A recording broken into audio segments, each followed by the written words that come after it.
Hello and welcome to Passing Priority. My name's Mike. Today I'm going to take you through a deck for Araumi the Dead Tide. Araumi the Dead Tide is a 3 mana, 1/4 who costs 1, a blue and a black. She's a legendary creature Merfolk Wizard, and she has the ability of tap, exile cards from your graveyard equal to the number of opponents you have, and then target creature in your graveyard gains Encore. Encore means we're going to exile that creature card and pay its mana cost, and for each opponent we're going to create a token copy of that card and they get sacrificed at the end of the turn.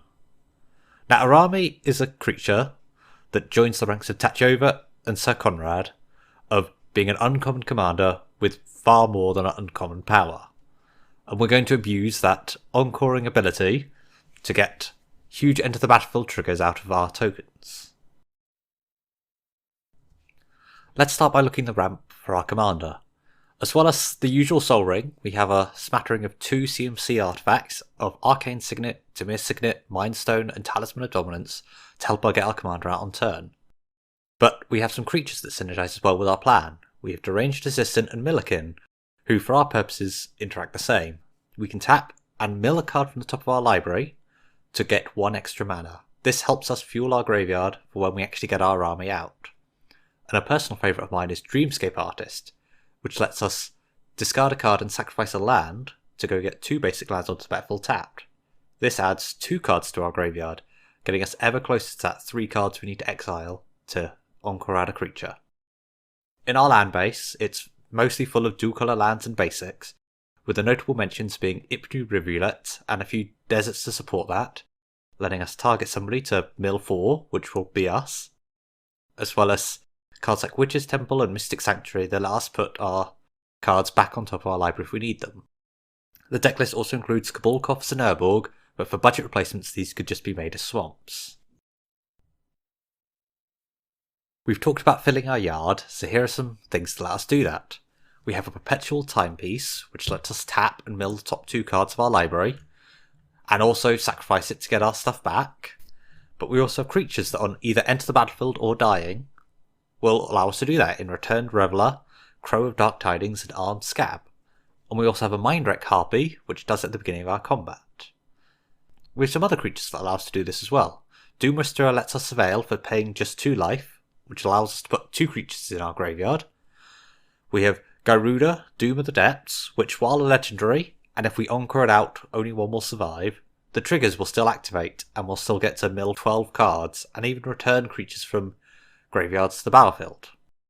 We have Fleet Swallower, which when it attacks we can get target player to put half of their library into their graveyard, which is going to be us most of the time.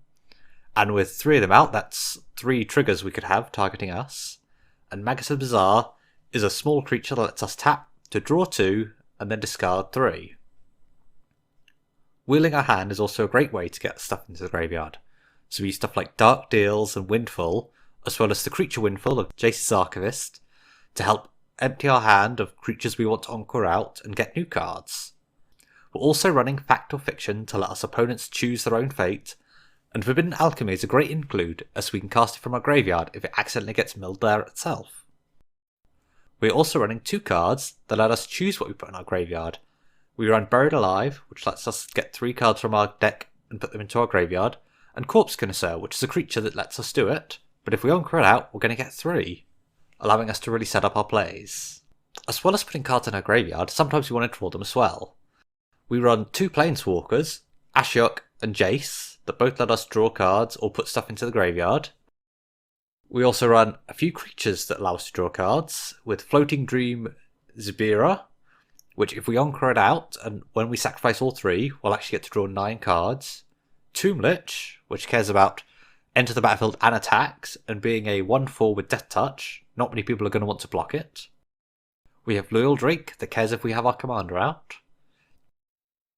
We also have the classic of Rhystic Study, although being an expensive card, we could substitute this for any card that lets us mill, as most of our cards we want in our graveyard anyway. And we're also running both the Myriad cards in our colours, Banshee of the Dead Chord and Broodbirth Viper. Both, if we encore these out, when they go to combat and attack, they're Myriad trigger, meaning that our battlefield will be full of 9 of either of these creatures, with 3 going at each player. And with Brood Viper letting us draw cards for dealing combat damage, and Banshee letting us make the opponent discard a card. Our deck really does focus around Araumi, so we need ways to protect her. Being in blue, we run the classic fleet of counterspells, being Counterspell itself, Negate, Disdainful Stroke. We're also running Cyclonic Lift, however the new card from Kaldheim, Spectral Deluge, does a good impersonation of it on a budget. We also want to protect our commander, so cards like Lightning Greaves and Swiftfoot Boots both add protection but also haste, meaning we can tap her straight away.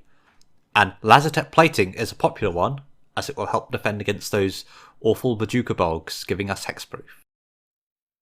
Two things blue and black have trouble dealing with are artifact enchantments, and recently they've both been getting some support. Black getting Feed the Swarm, which allows us to deal with enchantments, and Ravenform from Kaldheim giving us ways to deal with artifacts. We're also have got two creatures that act as our board wipes in Havoc Demon and Demon of Dark Schemes. Very few things will survive 3 Demon of Dark Schemes entering, and if that doesn't work, Havoc Demon will deal -15 to everything, and that will certainly wipe the board for us. This deck also runs a fair number of tutors to make sure we get whatever we need. I've included 4. 2 quite expensive ones of Demonic and Vampiric Tutor. However, again, if you want to lower the power level of this deck down or save on the budget, cards that mill stuff into our graveyard work just as well. We're also running 2 creatures that tutor for cards in Runescar Demon and Sidisi Undead Vizier. If our commander isn't out, sometimes we want to reanimate our creatures. We have 3 ways to do that, with Dread Return, which can reanimate a creature from our graveyard, but we can also flash it back for sacrificing 3 creatures. Exactly the number that Araumi will give us if we've still got all opponents in the game. We have an Obsessed Stitcher, which lets us sacrifice it to return another creature to our battlefield. Even greater if we've Encored out and it's going to die anyway. And I'm also running Possessed Scab, which allows us to return on enter the battlefield either an instant, a sorcery, or creature card. This card could have been an Archaeomancer, however, sometimes we want to get our creatures back, so the drawback of a little more mana and having to exile it when it dies might pay off. But now our deck's set up, let's talk about how we win the game. The way this deck wins the game is by draining our opponent's life. We're in black, so we have many common ways to do that. We've got some small effects, like Soul Cage Fiend and Loyal Subordinate, which on combat or death deal 3 damage, but we've also got the big black finishes of Kokusho, Grey Merchant of Asphodel, and my personal favourite, Direfleet Ravager, which is what inspired me to build this deck. While it's going to cause a few minutes of maths, it is a huge effect. If an opponent is at 40 life when we reanimate Direfleet Ravager, it will take them all the way down to 11. This will seriously put us in the head if we want to then bring out our Gary or our Kokusho to end the game. And if we want to do those on the same turn, we're going to need some untappers. So if we're planning a big turn, we probably want to Encore into one of these first. Janji Sentry, Teardrop Kami, and Vizier of Tumbling Sands all can untap our commander. Vizier of Tumbling Sands can untap any permanent, but most likely we'll want to target our commander.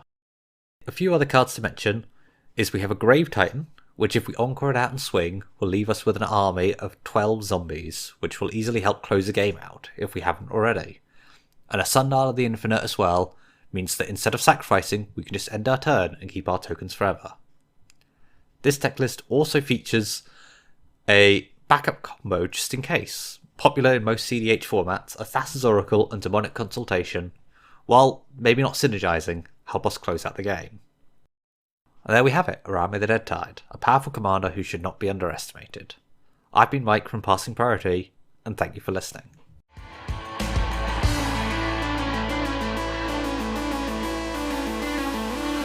We're also running Cyclonic Rift, however, the new cut, I don't even know the name. Oh, pause.